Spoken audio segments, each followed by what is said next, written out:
Praise the Lord. Hallelujah. യോഹന്നാന്റെ സുവിശേഷം 6-ാം അധ്യായത്തിൻ്റെ 27 വാക്യത്തിൻ്റെ 2-ാമത്തെ എപ്പിസോഡാണ് നമ്മൾ കേട്ടുകൊണ്ടിരിക്കുന്നത്. സ്തോത്രം സ്തോത്രം. അപ്പോൾ ഒരു കഥ ഇതാണ്. ഒരു സ്ഥലത്ത്, നിങ്ങൾ കേട്ടുകാണോ ആയിരിക്കാം, ഒരു സ്ഥലത്ത് ഒരു ലോഡ് മണൽ കൊണ്ടുവന്ന് ഇട്ടിരിക്കും. നല്ല ആറ്റിൽ നിന്നെടുത്തൊരു മണൽ. ആ മണലിൽ 2-3 പ്ലേ കാർഡ് ഇങ്ങനെ കുത്തിവെച്ചിരിക്കും. ആ പ്ലേ കാർഡിൽ എഴുതിയത് എന്താണെന്നറിയാമോ? ഇതിൽ നിന്ന് വാരുന്നവനും കരയും, വാരാത്തവനും കരയും. മനസ്സിലായോ? ആശയപ്പെടുമ്പോണ്ടോ? ഇല്ല. ഇതിൽ നിന്ന് വാരുന്നവനും കരയും, വാരാത്തവനും കരയും. മനസ്സിലായി? കേട്ടിട്ടുണ്ടോ ഇത്? ഇല്ല. അപ്പോൾ കേൾക്കുമ്പോൾ പറയും ഇതിൻ്റെ അർത്ഥം ഞാൻ പറഞ്ഞുതരാം. അപ്പോൾ ആൾക്കാരെല്ലാം ഇങ്ങനെ ബൈക്കിന് പോകുന്നു, വാരുന്നവനും കരയും, വാരാത്തവനും കരയും. ഇതെന്താണ്? എന്നൊരു കാര്യം ചെയ്യാം, ഒരിച്ചിരി വാരിയേക്കാം. കാരണം വാരാത്തവൻ കരയുമെന്നല്ലേ എഴുതിയേക്കുന്നത്. ഇച്ചിരി വാരിയേക്കാം. ഒരു ടവൽ കൊണ്ടുവന്ന് കുറച്ച് വാരി, ചിലർ തോർത്ത് കൊണ്ടുവന്ന് വാരി, ചിലരോടൊന്ന് ബക്കറ്റ് കൊണ്ടുവന്ന് വെച്ചൊക്കെ വാരി. അങ്ങനെ ഓരോരുത്തർ ഓരോ അളവിലൊക്കെ വാരി.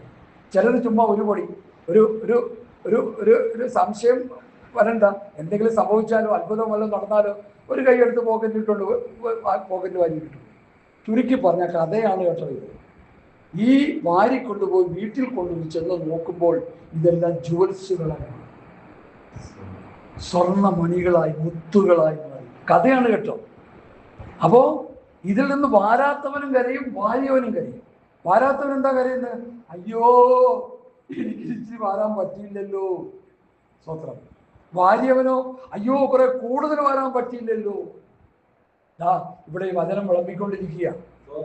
തങ്കത്തെക്കാളും സ്വർണത്തെക്കാളും വിലയേറിയതായ ദൈവത്തിന്റെ വചനം. അപ്പത്തിനായിട്ടുള്ള വിശപ്പല്ല, വെള്ളത്തിനായിട്ടുള്ള ദാഹവുമല്ല, ഹോയുടെ വചനത്തിന് വേണ്ടിയുള്ള വിശപ്പും ദാഹവും ഞാൻ ദേശത്തിന്മേൽ അയക്കുന്നുവെന്ന് ആമോസ് പ്രവാചകൻ പ്രവചിച്ചു പറഞ്ഞത് സംഭവിക്കാൻ പോവുകയാണ്. ഈ വചനങ്ങൾ കേട്ട് നിത്യജീവനിലേക്ക് നടത്തപ്പെടാൻ നമുക്ക് കഴിയുന്നില്ലെങ്കിൽ നമ്മൾ വിലപിക്കുന്ന സമയം വരുന്നു. ഹല്ലേലൂയ. ഇതിൽ നിന്ന് വാരാത്തവനും കരയും, വാരുന്നവനും കരയും. എനിക്ക് അധികം മീറ്റിങ്ങിന് പോകാൻ പറ്റിയില്ലല്ലോ, അധികം വചനം കേൾക്കാൻ പറ്റിയില്ലല്ലോ, വചനം കേട്ട് ശുദ്ധീകരണം പ്രാപിക്കാൻ കഴിഞ്ഞില്ലല്ലോ, വചനം കേട്ട് എനിക്ക് ആത്മീയ വളർച്ച ഉണ്ടായില്ലല്ലോ, വചനം കേട്ട് എനിക്ക് ആത്മീയ വർധന ഉണ്ടായില്ലല്ലോ, വചനത്തിന്റെ മുൻപിലിരുന്ന് എന്നെ തന്നെ ശുദ്ധീകരണം പ്രാപിക്കാൻ എനിക്ക് കഴിഞ്ഞില്ലല്ലോ എന്നോർത്ത് കരയുന്ന നാളുകൾ വരുന്നു സഹോദരങ്ങളെ. ഭൗതികത്തിന്റെ പുറകെ പോകുക ആൾക്ക്. എന്താ ഒരു വാസ് പറഞ്ഞ പോലെ, എന്താ വാസ് പറഞ്ഞത്? എനിക്കത് കേട്ടപ്പോൾ തന്നെ എനിക്കത് പറയണമെന്ന് പ്രേരണ ഉള്ളിൽ കിട്ടി. നമ്മുടെ കൂട്ടത്തിൽ ഒരു നീല സാരി ഇട്ടൊരു സഹോദരി വന്നിരിപ്പുണ്ട്. ആ സഹോദരിയുടെ ദൈവത്തിന്റെ ആത്മാവ് പറയുന്ന ദിവസം ചില വഴികൾ തുറക്കാൻ പോകും. അത് കഴിയുമ്പോൾ പറയും മഞ്ഞ സാരി കൊടുത്ത ഒരു സഹോദരിക്ക് മക്കൾക്ക് വിസ വരാൻ പോകുന്നു. അത് കഴിയുമ്പോൾ വേറെ എന്തെങ്കിലും ഉടായിപ്പ്. ഇങ്ങനെ പറഞ്ഞു കഴിയുമ്പോൾ ആൾക്കാരെല്ലാം ഇത് കേട്ടിട്ട് എന്ത് ചെയ്യുക? ഇനി എന്നെ കുറിച്ച് എപ്പോഴും പറയും, എൻ്റെ കളർ സാരിയുടെ കളർ എപ്പോഴാണ് ആവാസം പറയാൻ പോകുന്നത്, ഇനി എന്നെ കുറിച്ച് എപ്പോഴാണ് വെളിപ്പെടുത്താൻ പോകുന്നത്. അങ്ങനെ ഇങ്ങനെ ആകാംക്ഷാഭരിതരായിട്ടിരിക്കുക. ദൈവവചനം പറഞ്ഞ് ശുദ്ധീകരണത്തിലേക്ക് നടത്തി, ആത്മീയ വളർച്ചയിലേക്കും ആത്മീയ വർദ്ധനയിലേക്കും നടത്തി, ദൈവരാജ്യത്തിന് വേണ്ടി ഒരുക്കിയതിന് പകരം മഞ്ഞസാരിയും നീലസാരിയും കൈവലിച്ച് നീട്ടിയും കായ് വലിച്ചു നീട്ടിയും ഭൗതികമായ കാര്യങ്ങൾ പറഞ്ഞ് ജനത്തെ വഞ്ചിക്കുന്ന പ്രസംഗപീഠങ്ങൾ വർദ്ധിച്ചു വന്നുകൊണ്ടിരിക്കുന്ന ഈ കാലയളവിൽ എന്നെ കേൾക്കുന്ന പ്രിയപ്പെട്ടവരെ, ഈ വചനം നമ്മൾ എത്രത്തോളം സ്റ്റോർ ചെയ്യാൻ പറ്റുമോ അത്രത്തോളം സ്റ്റോർ ചെയ്യണം. കാരണം ഞാൻ നിങ്ങളോട് സംസാരിച്ച വചനങ്ങൾ ആത്മാവും ജീവനുമാകുന്നു. നമ്മെ നിത്യജീവനിലേക്ക് നടത്തുവാൻ പര്യാപ്തമായ വചനമാണ് സ്വർഗീയ പിതാവ് അയച്ച പുത്രൻ വന്ന് ഈ ഭൂമിയിൽ പ്രസംഗിച്ചത് മുഴുവൻ. അതിന്ന് ആർക്കും വേണ്ട, അതിന്ന് ആർക്കും വേണ്ട. നമ്മളെ പോലെ ചുരുക്കം പേരെ ഉള്ളൂ ഏറ്റെടുക്കാൻ, ചുരുക്കം പേരുള്ളതെന്ന് പ്രാപിക്കാൻ. എല്ലാവർക്കും നേരത്തെ പറഞ്ഞ പോലെ റബ്ബി നീ എവിടെയായിരുന്നു, ഞങ്ങൾ നിന്നെ അന്വേഷിച്ച് നടന്നല്ലോ. സ്തോത്രം. ഇപ്പോഴാണ് കർത്താവ് പറഞ്ഞത്, നശിച്ചു പോകുന്ന ആരാധനയായിട്ടല്ല, നശിച്ചു പോകുന്ന ആരാധനയായിട്ടല്ല, നശിച്ചു പോകുന്ന ഈ ലോകത്തിന്റെ ഭൗതിക കാര്യങ്ങൾക്ക് വേണ്ടിയല്ല, നിലനിൽക്കുന്ന ആഹാരം, നിത്യജീവനിലേക്ക് നിലനിൽക്കുന്ന. നമ്മൾ ഈ കണ്ണുകൊണ്ട് കാണുന്ന എല്ലാം നശിവും പ്രിയമുള്ളവർ, എല്ലാം നശിച്ചു പോകും. നമ്മുടെ ഈ ശരീരം നശിച്ചു പോകും. പത്രോസും പൗലോസും പറഞ്ഞു, ഈ കൂടാരം പൊളിഞ്ഞു പോകാൻ അടുത്തിരിക്കുന്നു. ഇതൊരു കൂടാരമാണ്, ഇത് മണ്ണാങ്കട്ടയാണ്, ഇത് അലിഞ്ഞു പോകും, ഇത് നശിച്ചു പോകും. എന്നാൽ നശിച്ചു പോകാത്ത ഒരു ആത്മീക മനുഷ്യനെ രൂപപ്പെടുത്തിയെടുക്കാൻ കഴിയുന്നത് ഞാൻ നിങ്ങളോട് സംസാരിച്ച വചനങ്ങൾ, ആത്മാവും ജീവനുമായ വചനമാണ് നമ്മളെ നിലനിൽക്കുന്ന ഒരു വ്യക്തിത്വമാക്കി തീർക്കുന്നതെന്ന് ഇന്നത്തെ ആത്മീയർ എന്ന് പറയുന്നത് മനസ്സിലാക്കിക്കോളും. ഞാനത് മനസ്സിലാക്കിയപ്പോൾ എനിക്ക് വലിയ സന്തോഷമായി. എൻ്റെ ഈ കൂടാരം, പത്രോസ് പറഞ്ഞതുപോലെ, പൗലൂസ് പറഞ്ഞ പോലെ, ഈ കൂടാരം പൊളിഞ്ഞു പോകും. നമ്മുടെ എല്ലാം കൂടാരം പൊളിഞ്ഞു പോകും. നമ്മളെല്ലാം ഈ ലോകത്ത് നിന്ന് മാറ്റപ്പെടേണ്ടി വരും. മരണം വഴിയായി നമ്മൾ ഇവിടെ നിന്ന് പോകേണ്ടി വരും. കത്തോലിക്ക പാടി വെച്ചേക്കുന്ന പോലെ. എന്താ പാടിയേക്കണേ? മരണം വരുമൊരു നാൾ ഓർക്കുക മർത്യാൻ, സൽപ്രവൃത്തികളെല്ലാം കൂടെ പോരും, ആകാത്ത പ്രവൃത്തി സൽപ്രവൃത്തി എല്ലാം കൂടെ പോരും. മരണം വരുമൊരു നാൾ. ഇത് ഉള്ള ഇദ്ദേഹം പാടി പോലീസ് ഡിപ്പാർട്ട്മെന്റിലുള്ള ഒരു മനുഷ്യനൊരു പാട്ട് എഴുതി, ഭയങ്കര പാട്ടാണ്. ആ പാട്ട് പുള്ളിയുടെ ഭാര്യ മരിച്ചപ്പോൾ എഴുതിയെന്നാ പറഞ്ഞത്. സ്വത്രം ആരെ? അലക്സാണ്ടർ അല്ല, വേറെ ടോമി തച്ചങ്കരി. അദ്ദേഹം എഴുതിയ പാട്ട് അദ്ദേഹത്തിന്റെ ഭാര്യയുടെ മരണ സമയത്ത് എഴുതിയ പാട്ടാണ്. ഈ ദേഹം ഊരിക്കളഞ്ഞിട്ട് ഇവിടെ നിന്ന് പോകേണ്ടി വരുന്ന പാട്ടിൽ പുള്ളി കിടന്ന് കരയുക, നിലവിളിക്കുക, ഇടിച്ച് നിലവിളിക്കുക. ഇത് പുസ്തകത്തിൽ എഴുതിയല്ലോ ടോമി തച്ചങ്കരി. നേരത്തെ മനസ്സിലാക്കാൻ പറ്റില്ലയോ? ഇപ്പോഴാണ് അത് മനസ്സിലാക്കുന്നത്. ഭാര്യയും പോവും, നിങ്ങളും പോവും, മക്കളും പോയി, എല്ലാം പോയി, എല്ലാവരും പോയി. മനുഷ്യകുലം മുഴുവൻ ഈ ലോകത്ത് മാറ്റപ്പെടും. പ്രിയ ദൈവമക്കളെ, മനുഷ്യരാകുന്നവർ മുഴുവൻ ഈ ലോകത്ത് നിന്ന് മാറ്റപ്പെടും. നമ്മുടെ ഉള്ളിൽ ഒരു ആത്മീക മനുഷ്യനുണ്ട്. ആ ആത്മീക മനുഷ്യനാണ് നിത്യതയിലേക്ക് ചെല്ലുന്നത്. ഹല്ലേലൂയ. നിങ്ങൾ ദൈവത്തിന്റെ മന്ദിരമെന്നും ദൈവത്തിന്റെ ആത്മാവ് നിങ്ങളിൽ വസിക്കുന്നുവെന്നും നിങ്ങൾ അറിയുന്നില്ലയോ? ദൈവത്തിന്റെ മന്ദിരമാകുന്ന ഈ നമ്മുടെ ഉള്ളിലുള്ള ആത്മീക മനുഷ്യനെ വളർത്തിയെടുക്കുകയും അവനെ പോഷിപ്പിക്കുകയും അവനെ ബലത്തോടെ നിർത്തുകയുമാണ് ഒരു ദൈവ പൈതൽ ചെയ്യേണ്ടത്. Hallelujah, hallelujah, hallelujah.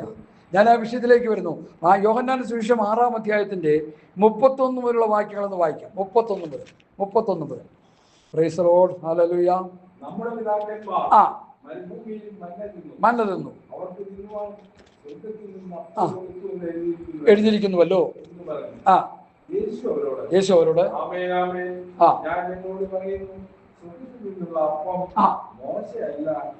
നിങ്ങൾക്ക് തന്നത് എന്റെ പിതാവത്രേ. ആമേൻ. അടുത്ത് ദൈവത്തിന്റെ അപ്പം യേശുക്രിസ്തുവിനെ കുറിച്ച് പറയുക കേട്ടോ. ദൈവത്തിന്റെ അപ്പം സ്വർഗത്തിൽ നിന്ന് ഇറങ്ങി വന്ന് ലോകത്തിന് ജീവനെ കൊടുക്കുന്നതാകുന്നു. എന്താ ദൈവമക്കളെ ഇത്? നിർത്തണേ പാസ്റ്റേ. ദൈവത്തിന്റെ അപ്പം, നിത്യജീവനാകുന്ന അപ്പം, സ്വർഗത്തിൽ നിന്ന് ഇറങ്ങി വന്ന ദൈവപുത്രൻ, ലോകത്തിന് ജീവനെ കൊടുക്കുന്ന അപ്പം, ലോക മനുഷ്യർക്ക് നിത്യജീവൻ കൊടുക്കുന്ന അപ്പം യേശു ക്രിസ്തുവാണ്. യേശു ക്രിസ്തു പറഞ്ഞ വചനങ്ങളാണ്. ഞാൻ നിങ്ങളോട് സംസാരിച്ച വചനങ്ങൾ ആത്മാവും ജീവനുമാകുന്നു. ആ വചനം ഭക്ഷിച്ച് പരിശുദ്ധാത്മാവിനെ പാനം ചെയ്യുമ്പോഴാണ് നമുക്ക് നിത്യജീവനിലേക്ക് നടത്തപ്പെടാൻ കഴിയുന്നത്. കർത്താവിന്റെ വചനത്തെ പുറങ്കാലം കൊണ്ട് തട്ടിക്കളഞ്ഞിരിക്കുക. ഇന്ന് പുതിയ നിയമസഭ എന്ന് പറയുന്നവരും എല്ലാവരും കർത്താവിന്റെ വചനത്തെ എടുത്ത് കളഞ്ഞിരിക്കുക. ഈ വചനമാണ് നിത്യജീവനിലേക്ക് നമ്മളെ നടത്തുന്നത്. മോചന്റെ വചനം കൊല്ലുന്നെന്ന 2 കൊരിന്ത്യർ പറയുന്നത്. 2 കൊരിന്ത്യർ ലേഖനം 3-ാം അധ്യായം പഠിക്കുമ്പോൾ മോശയുടെ വചനം എന്തൊക്കെയാണ്? മരണത്തിന്റെ വചനമാണ്, കൊല്ലുന്നതാണ്, അത് മരണത്തിൻ്റെതാണ്, അത് ഇരുട്ടിൻ്റെതാണ്, അത് നിലനിൽക്കുന്നതല്ല, അത് നശിച്ചു പോകുന്നതാണ് എന്നൊക്കെ പൗലോസ് അപ്പോസ്തലൻ സവിസ്താരമായിട്ട് പഠിപ്പിക്കുന്നുണ്ട്. വേണമെങ്കിൽ അതൊന്ന് വായിച്ചു വിടുന്നതിൽ തെറ്റില്ല എന്നെൻ്റെ ഭാഷ. കാരണം നമ്മൾ പറയുന്ന കാര്യങ്ങൾ പ്രൂഫ് ചെയ്യേണ്ട ആവശ്യമുണ്ട്. ആരെങ്കിലും ഒരു കാലത്ത് നാളെ അതൊന്ന് ചോദിച്ചാൽ. അതുകൊണ്ട് ഞാനതൊന്ന് വായിച്ച് നിങ്ങൾ വേഗത്തിൽ വായിച്ചു വിടാനായിട്ട് താല്പര്യപ്പെടുകയാണ്. സ്തോത്രം. 2 കൊരിന്ത്യർ ലേഖനം 3-ാം അധ്യായത്തിന്റെ ഹല്ലേലൂയ 1 മുതൽ അങ്ങ് വായിക്കാം പാസ്റ്റേ. വായിച്ചോ, 1 മുതൽ അങ്ങ് വായിച്ചോ. ആമേൻ, ആമേൻ. ആവശ്യമോ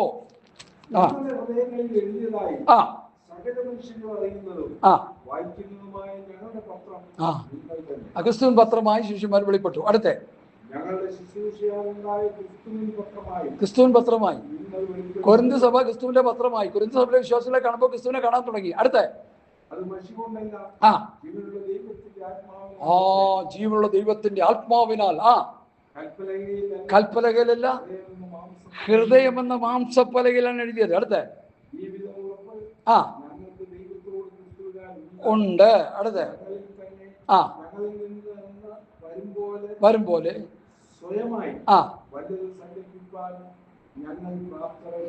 അടുത്ത അവൻ ഞങ്ങളെ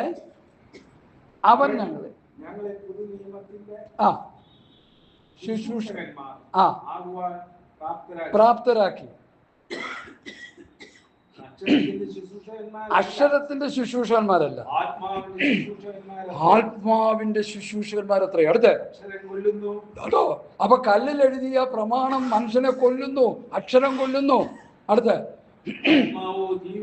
ആത്മാവോ ജീവിപ്പിക്കുന്നു. അടുത്ത് എന്നാൽ കല്ലിൽ അക്ഷരമായി കൊത്തിയിരുന്ന മരണ ശുശ്രൂഷ അപ്പൊ മരണ ശുശ്രൂഷ, കൊല്ലുന്ന ശുശ്രൂഷ നീക്കം വരുന്നത്. അടുത്ത്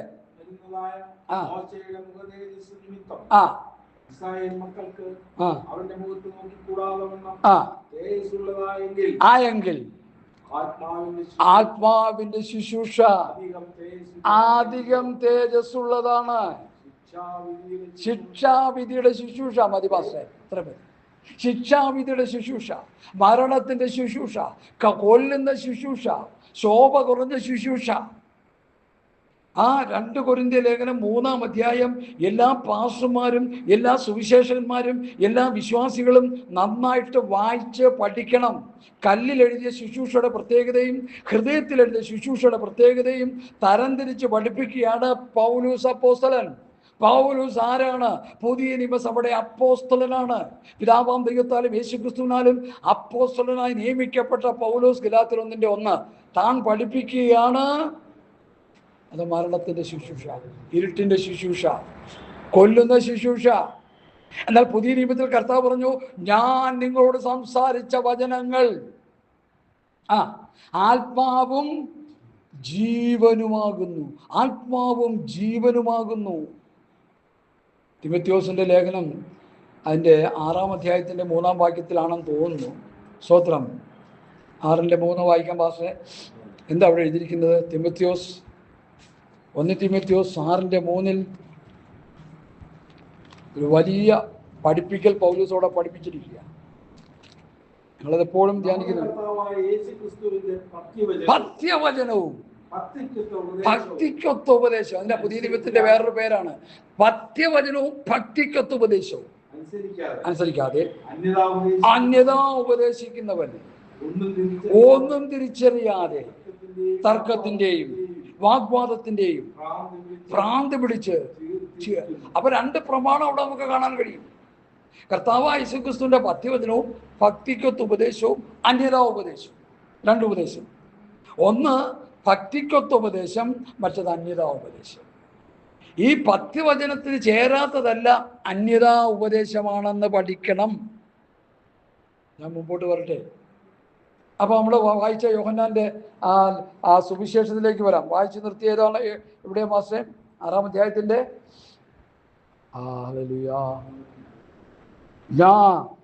സ്വത്രം. ദൈവത്തിന്റെ അപ്പമോ സ്വർഗത്തിൽ നിന്ന് ഇറങ്ങി വന്ന് ലോകത്തിന് ജീവനെ കൊടുക്കുന്നതാകുന്നു എന്ന് പറഞ്ഞു. അടുത്ത വായിച്ചാട്ടെ 31 മുതൽ 40 വരെ. നമ്മുടെ പിതാക്കന്മാർ മരുഭൂമിയിൽ മന്ന തിന്നു, അവർക്ക് തിന്നുവാൻ സ്വർഗ്ഗത്തിൽ നിന്ന് അപ്പം കൊടുത്തു എഴുതിയിരിക്കുന്നുവല്ലോ. യേശു അവരോട് ആമേൻ ആമേൻ ഞാൻ നിങ്ങളോട് പറയുന്നു, സ്വർഗത്തിൽ നിന്നുള്ള അപ്പം മോശയല്ല, എൻ്റെ പിതാവത്രേ തന്നത്. അടുത്ത ദൈവത്തിന്റെ അപ്പമോ, ദൈവത്തിന്റെ അപ്പമോ, അത് യേശുക്രിസ്തുവിനെ കുറിച്ച് പറയുക, യേശുക്രിസ്തുവിന്റെ വചനത്തെ കുറിച്ച് പറയുക. ദൈവത്തിന്റെ അപ്പമോ അത് സ്വർഗത്തിൽ നിന്ന് ഇറങ്ങി വന്ന് ലോകത്തിന് ജീവനെ കൊടുക്കുന്നതാകുന്നു. നിലനിൽക്കുന്ന ഒരു ജീവൻ, നിത്യജീവൻ കൊടുക്കുന്ന അപ്പമാണ് യേശുക്രിസ്തു ഈ ഭൂമിയിൽ വന്ന് തന്ന വചനങ്ങൾ. നമ്മൾ ആ നിലയിൽ അത് പഠിച്ചെടുക്കണം. കർത്താവ് പറഞ്ഞ വചനത്തിലാണ് ആത്മാവുള്ളത്, ജീവനുള്ളത്. മോശയുടെ വചനം കൊല്ലുന്നതാണ്, ഇരുട്ടിൻ്റെതാണ്, മരണത്തിൻ്റെതാണ് നമ്മൾ പഠിച്ചു കഴിഞ്ഞു. പൗലോസാണ് ന്യായപ്രമാണം അരച്ചയിലേക്ക് കുടിച്ചത്. ആ ന്യായപ്രമാണം അരച്ചയിലേക്ക് കുടിച്ചവനാണ് പഠിച്ചത്. ആ ന്യായപ്രമാണത്തിൻ്റെ അവസ്ഥ ഇതാണ്. അതുകൊണ്ട് നിങ്ങൾ എന്ത് ചെയ്യണം? കർത്താവായ യേശുക്രിസ്തുവിൻ്റെ പത്യവചനവും പാക്തികത്വ ഉപദേശവും അനുസരിക്കണമെന്ന് തിമോഥെയോസിന് ലേഖനം എഴുതിയത്. അതിപ്പോൾ തിമോഥെയോസിന് എഴുതിയല്ലേ പാസ്റ്ററെ? അതിപ്പോൾ ഞങ്ങളുമായിട്ട് എന്താ ബന്ധം? അതെ, തിമോഥെയോസിന് എഴുതിയതാണ് നമുക്ക് എഴുതിയത്. പുതിയ നിയമസഭയ്ക്ക് സ്തോത്രം റോമാസഭ, കൊരിന്ത്യർ സഭ, ഗലാത്യ സഭ, പിന്നെ ഗലാത്യ സഭ കഴിഞ്ഞാൽ ഏത് സഭ? എഫേസ്യ സഭ, ഫിലിപ്പിയ സഭ, കൊലോസ്യ സഭ, തെസലോനിക്ക സഭ. ഈ സഭകൾക്ക് എഴുതിയ ഉപദേശം നമുക്ക് കൂടിയുള്ള ഉപദേശമാണ്. പുതിയ നിയമ ഉപദേശമാണ്. ആ ഉപദേശത്തിലാണ് അപ്പോസ്തലന്മാർ ഉപദേശം പഠിപ്പിക്കുന്നത്.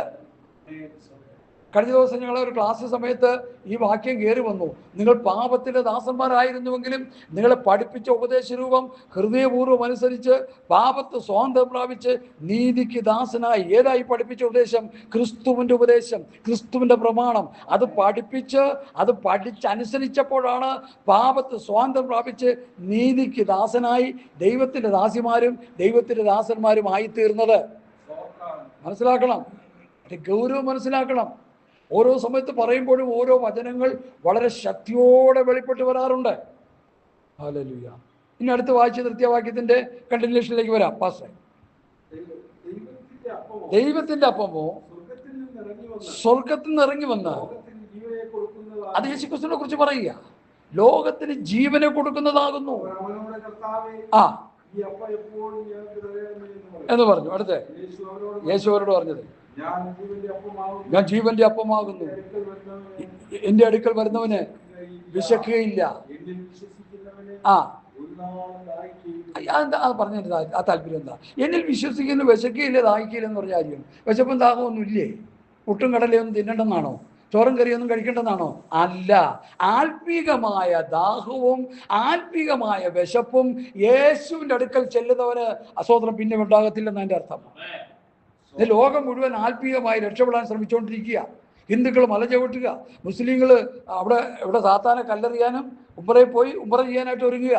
ഓരോ മതങ്ങളും അവരുടെ ആത്മരക്ഷയ്ക്ക് വേണ്ടി കഠിനാധ്വാനം ചെയ്ത് ലക്ഷക്കണക്കിന് രൂപ മുടക്കി ആത്മരക്ഷയ്ക്ക് വേണ്ടി ആത്മാവിൻ്റെ വിശപ്പടക്കാൻ ലോകജാതികൾ അങ്ങോട്ടും ഇങ്ങോട്ടും പരക്കം പായുമ്പോൾ, ദൈവമക്കളെ, നമ്മളോട് ദൈവത്തിൻ്റെ വചനം പറയുന്നു, എന്നെ തിന്നുന്നവൻ എൻ മൂലം ജീവിക്കും, ഞാൻ ജീവന്റെ അപ്പമാകുന്നു. ഞാൻ നിങ്ങളോട് സംസാരിച്ച വചനങ്ങൾ ആത്മാവും ജീവനുമാകുന്നു. നോക്കി, നീ ചിന്തിച്ചു നോക്കി, എത്ര ശക്തിയേറിയ ഒരു സന്ദേശമാണ് ഇന്ന് വെൽക്കാലം കർത്താവ് നമുക്ക് തരുന്നത്. അതുകൊണ്ട് കർത്താവിന്റെ വചനം ധ്യാനിക്കണം, എപ്പോഴും ധ്യാനിക്കണം. 3 നേരം നമ്മൾ ഭക്ഷിക്കുമല്ലോ. കുറഞ്ഞ പക്ഷം 3 നേരം ഓരോ അധ്യായം വെച്ച് വായിക്കുന്ന ദൈവമക്കൾ എത്ര പേരുണ്ട്? രാവിലെ കാപ്പി കുടിച്ചത് കുറഞ്ഞു പോയി, അത് ചേർത്ത് ഉച്ചയ്ക്ക് തിന്നുന്നതാണ് നമ്മുടെ രീതി. ഉച്ചയ്ക്ക് ഭക്ഷിച്ചത് കുറഞ്ഞു പോയി രാത്രി അതിൻ്റെ വാട്ടം തീർക്കുന്നവരാണ് നമ്മൾ. അപ്പോൾ ഞാൻ ബൈബിൾ കോളേജിൽ പഠിച്ചുകൊണ്ടിരുന്ന സമയത്ത് ഒരു സാറ് വന്ന് പറയുക, നമ്മൾ 3 ദിവസം ഇവിടെ ഉപവാസം എടുത്തല്ലേ. ഈ 3 ദിവസം ഉപവാസം എടുത്തവരെല്ലാം കൈവെക്കാൻ പറയും. 3 ദിവസം ഉപവാസം എടുത്ത ഉപവാസം 4-ാം ദിവസം 3 ദിവസത്തെ കൂടി ഒരുമിച്ച് തിന്നേക്കരുത്, പല കൊളസ്ട്രോൾ കയറി പിടിക്കും. അങ്ങനെയുള്ള ആൾക്കാരുണ്ട്. ഉപവാസം എടുത്തിട്ട് എന്ത് ചെയ്യുക? ആ ഉപവാസം എടുക്കാത്ത ആ സമയം എല്ലാം കൂടി ചേർത്ത് വെച്ച് ഒറ്റ അടി, അതോടെ ഹോസ്പിറ്റലിൽ പോയി കിടക്കേണ്ടി വരും. ഗ്യാസ് ട്രബിൾ ഉണ്ടാകും, പ്രശ്നങ്ങളുണ്ടാകും. ഞാൻ ആ വിഷയം വിടട്ടെ. ഇവിടെ നമ്മൾ രാവിലെ ഭക്ഷിക്കുന്നു, ഉച്ചയ്ക്ക് ഭക്ഷിക്കുന്നു, വൈകുന്നേരം ഭക്ഷിക്കുന്നു. സമയവും സാഹചര്യങ്ങളും സന്ദർഭങ്ങളും ഉള്ള കർത്താവിൻ്റെ വേല ചെയ്യുന്നവർ രാവിലെ ഉച്ചയ്ക്കും വൈകുന്നേരവും സ്തോത്രം ദൈവസന്നിധിയിൽ വചനം ധ്യാനിച്ച് പ്രാർത്ഥിക്കുന്ന എത്ര പേരുണ്ട്? ഈ ദാവീദ് എന്താ രക്ഷപ്പെടാനുള്ള കാരണം? പാപം ചെയ്ത്, വ്യഭിചാരം ചെയ്ത്, കൊലപാതകം ചെയ്ത് രക്ഷപ്പെടുന്ന കാര്യം എന്താ? ഞാനോ രാവിലെ ഉച്ചയ്ക്കും വൈകുന്നേരവും സങ്കടം ബോധിപ്പിച്ച് കരയും. ഇല്ലേ പാസ്റ്റേ? വാക്യമുണ്ടോ? ഇല്ലയോ? അതവൻ രക്ഷപ്പെടാനുള്ള കാര്യം.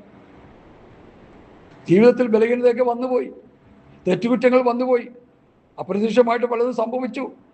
സ്തോത്രം. പക്ഷെ അവൻ്റെ സ്വഭാവം എന്താ? ഞാനോ ഇളയവനും ദരിദ്രനുമാകുന്നു, ഞാൻ രാവിലെ ഉച്ചയ്ക്കും വൈകുന്നേരം സങ്കടം ബോധിപ്പിച്ച് കരയും ദൈവസന്നിധിയിൽ ഇരുന്ന്.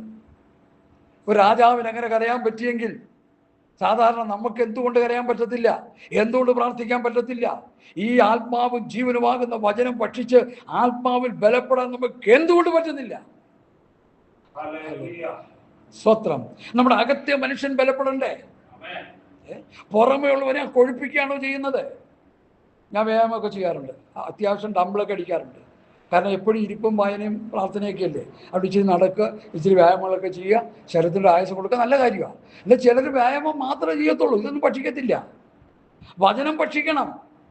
വചനം നമ്മുടെ ആത്മീക മനുഷ്യനെ വളർത്തുന്ന വചനമാണ്, നമ്മളെ നിത്യജീവനിലേക്ക് നടത്തുന്ന വചനമാണ്. ഞാൻ നിങ്ങളോട് സംസാരിച്ച വചനങ്ങൾ ആത്മാവും ജീവനുമാകുന്നു. ഈ വചനത്തിൽ ആത്മാവുണ്ട്, ഇതിന് ജീവനുണ്ട്, ഇതിന് ശക്തിയുണ്ട്. ഇത് അകത്തെ മനുഷ്യനെ ബലപ്പെടുത്തി ദൈവസന്നിധിയിൽ കൊണ്ട് നിർത്തുന്നത് ഈ വചനമാണ്.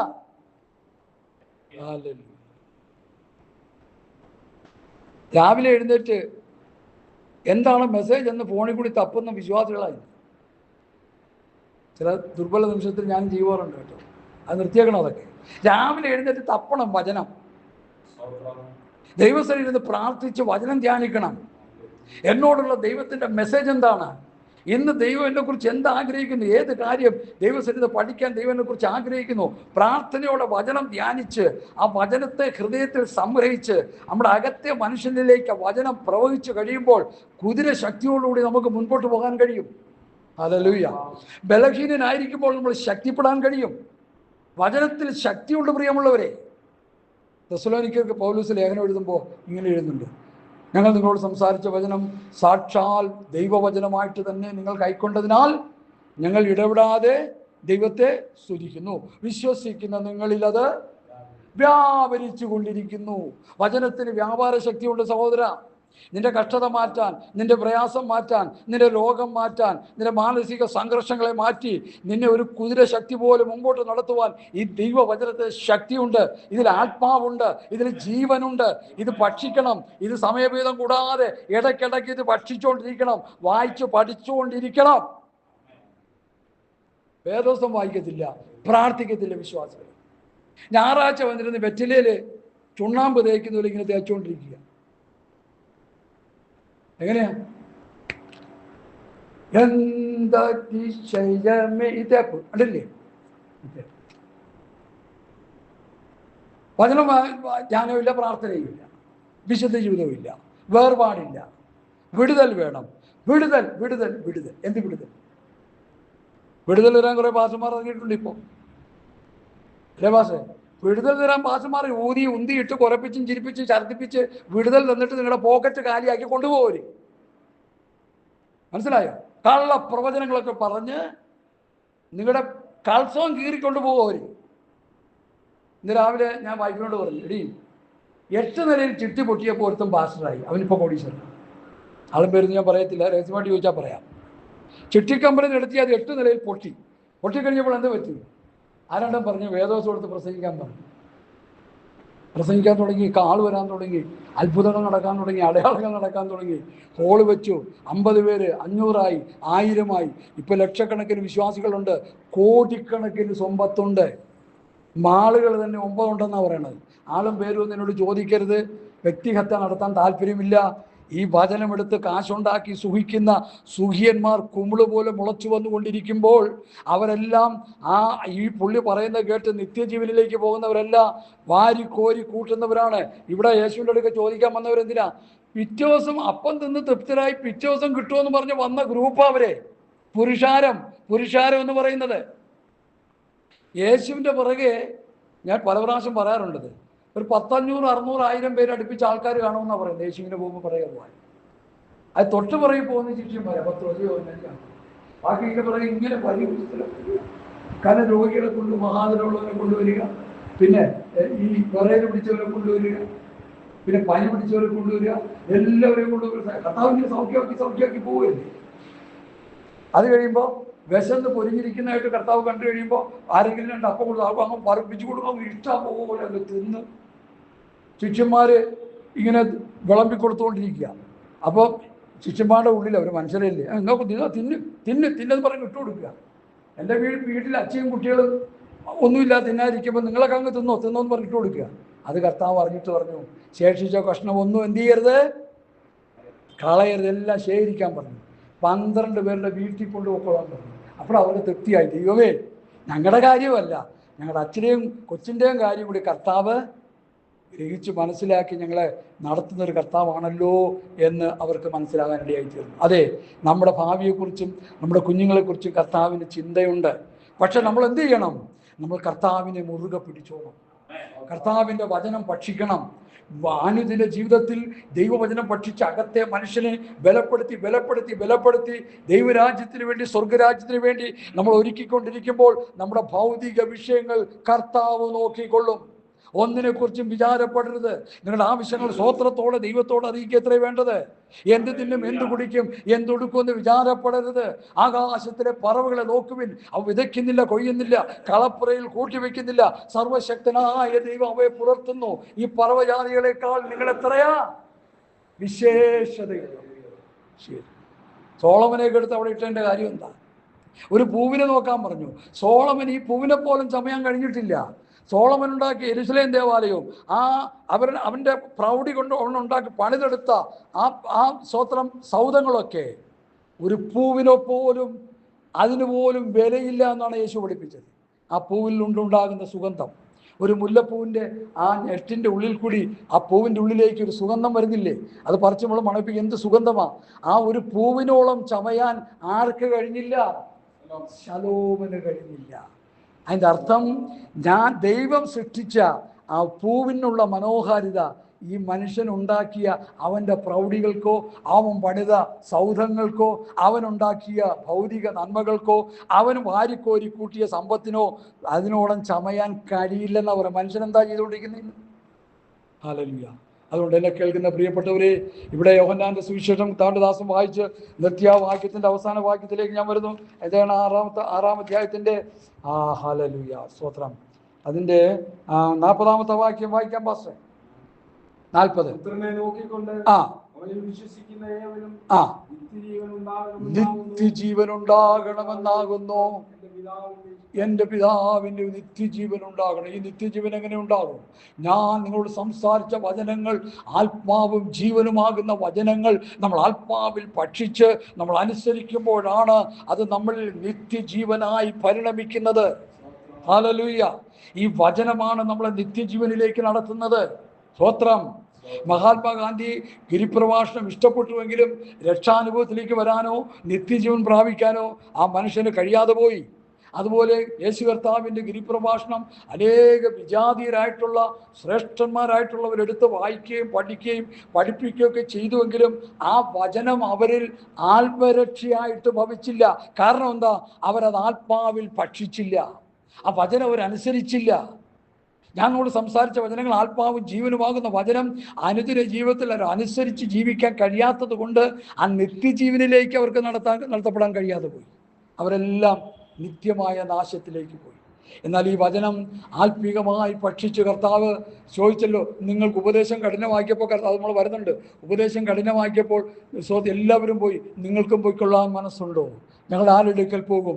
നിത്യജീവന്റെ മൊഴികൾ നിന്റെ പക്കലുണ്ട്. അവ യേശുവിൻ്റെ അടുക്കലാണ് നിത്യജീവന്റെ മൊഴികളുള്ളത്. ലോകത്തുള്ള ഓരോ അവതാരങ്ങളുടെയും അടുക്കലില്ല, ഓരോ മഹാന്മാരുടെ അടുക്കലില്ല. ആ വചനം മുഴുവൻ കർത്താവായ യേശുക്രിസ്തുവിൽ മാത്രമാണുള്ളതെന്ന് ഇന്ന് പോൽക്കാലം മനസ്സിലാക്കി കർത്താവിൻ്റെ വചനങ്ങൾ വായിക്കുകയും പഠിക്കുകയും ധ്യാനിക്കുകയും അതനുസരിക്കുകയും ചെയ്ത് നിത്യജീവനിലേക്ക് നടത്തപ്പെടുവാൻ ദൈവത്തിൻ്റെ പരിശുദ്ധാത്മാവ് നമ്മളെ ബുദ്ധി ഉപദേശിക്കുകയാണ്. സ്തോത്രം.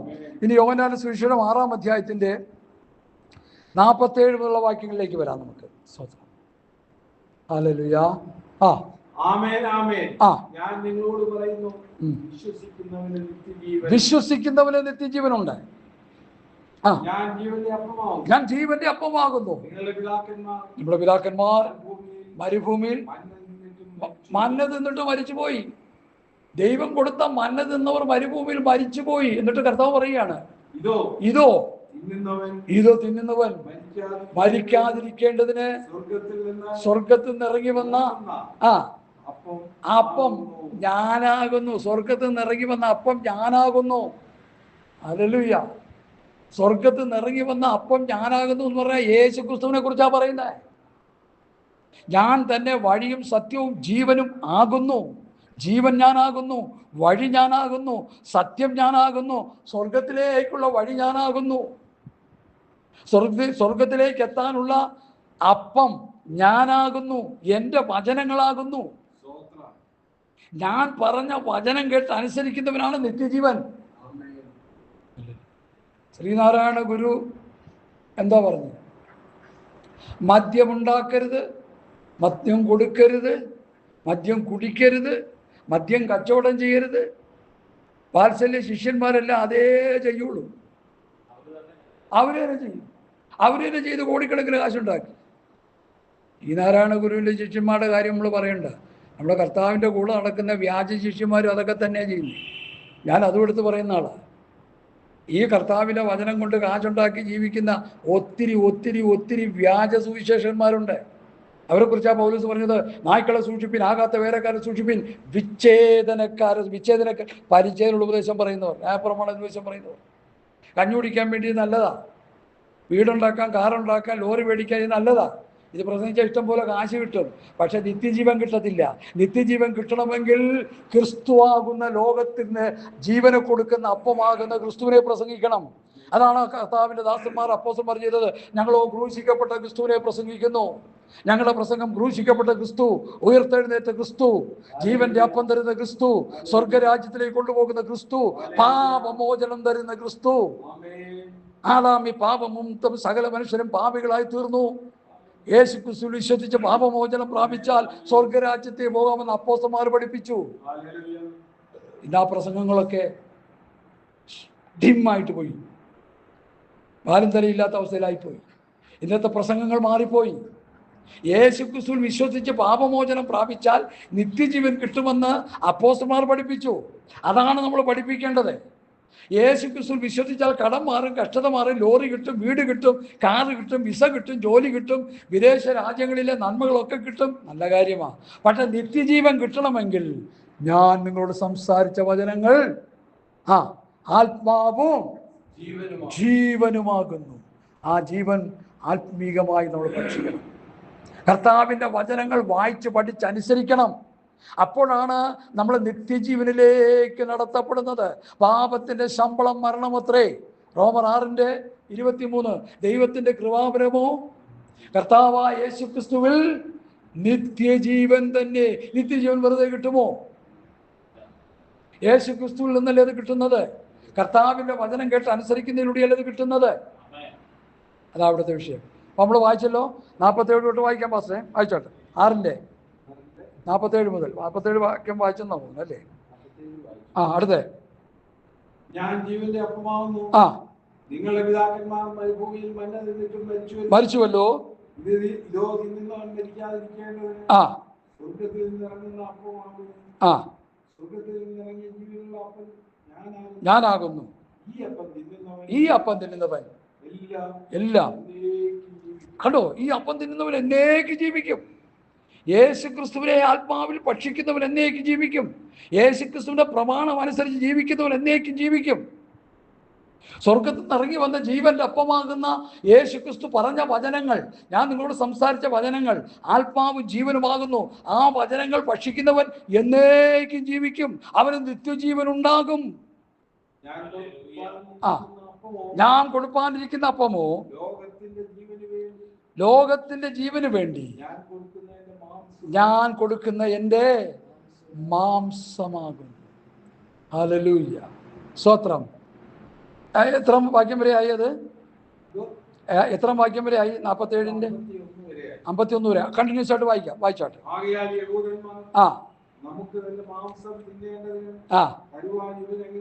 അപ്പൊ മാംസം എന്നൊക്കെ പറഞ്ഞപ്പോ ഇവരെ ചോദിക്കുക, ഇവന്റെ മാംസം തരുവാൻ എങ്ങനെ കഴിയും ചോദിക്കുക. സാധാരണ അത് സംശയവിധമാക്കുന്ന വിഷയമാണത്. അടുത്ത യേശുവോട് പറഞ്ഞത്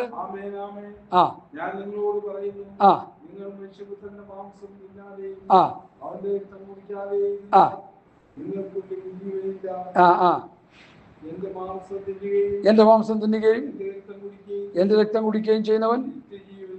എന്താണ് ഈ മാംസം? എന്താണ് ഈ രക്തം? ഈ മാംസം എന്ന് പറയുന്നത് ദൈവവചനമാണ്. രക്തം എന്ന് പറയുന്നത് പരിശുദ്ധാത്മാവിനെയാണ് കാണിക്കുന്നത്. സ്തോത്രം. നമ്മൾ ദൈവവചനം ഭക്ഷിക്കുകയും ആത്മാവിൽ ആരാധിക്കുകയും ആത്മാവിൽ അത് ആ അനുഭവങ്ങൾ പ്രാപിക്കുകയും ചെയ്യുമ്പോൾ നമ്മൾ എന്നേക്കും ജീവിക്കുന്നു. സ്തോത്രം. ദൈവവചനമാകുന്ന മന്ന ഭക്ഷിച്ച് പരിശുദ്ധാത്മാവിനെ പാനം ചെയ്യണം, ആത്മാവിൽ ആരാധിക്കണം, ആത്മാവിൽ നിറയണം. ശിഷ്യന്മാർ അതാ ചെയ്തത്. ഹലോ സഹോദരങ്ങൾ നോക്കി, പത്രോസിന് എന്തോ വിവരമുണ്ട്, യോഹന്നാൻ യാക്കോബിന് എന്തുണ്ട്? അവർക്ക് എന്താ ഉള്ളത്? അറിവുണ്ടോ? കഴിവുണ്ടോ? നമ്മളെയൊക്കെ അരികത്തിരുത്താൻ അവർക്ക് യോഗ്യതയുണ്ടോ? ഒന്നുമില്ല. ഈ കഴിഞ്ഞ ദിവസം പത്രോസിൻ്റെ ക്ലാസ് എടുത്ത് വന്നപ്പോഴാണ് മനസ്സിലായത്, ഒരു ലേഖനം എഴുതാൻ പോലും പത്രോസിന് അറിയത്തില്ല. സെല്ലിനാസിനെ കൊണ്ട് എഴുതിപ്പിച്ച് ഒരു കത്ത് എഴുതാനുള്ള പരിജ്ഞാനം പുള്ളിക്കില്ല, അതിനുള്ള അറിവില്ല. പക്ഷേ കർത്താവ് അവരോട് പറഞ്ഞു, എന്നോട് കേട്ട പിതാവിൻ്റെ വാഗ്ദത്തത്തിന് വേണ്ടി നിങ്ങൾ കാത്തിരിക്കാൻ പറഞ്ഞു. നിങ്ങൾ ശക്തി ലഭിച്ചിട്ട് യെരൂശലേമിലും യഹൂദയിലും ശമര്യയിലും ഭൂമിടറ്റത്തോളം എൻ്റെ സാക്ഷികളാകും. ആത്മശക്തി പ്രാപിച്ച കർത്താവിൻ്റെ ശിഷ്യന്മാർ ലോകത്തെ കീഴ്മേൽ മറിക്കുന്നവരായി മാറി. എന്താ കാര്യം? ആത്മാവിൻ്റെ പ്രവൃത്തി അവരിലൂടെ നടന്നു.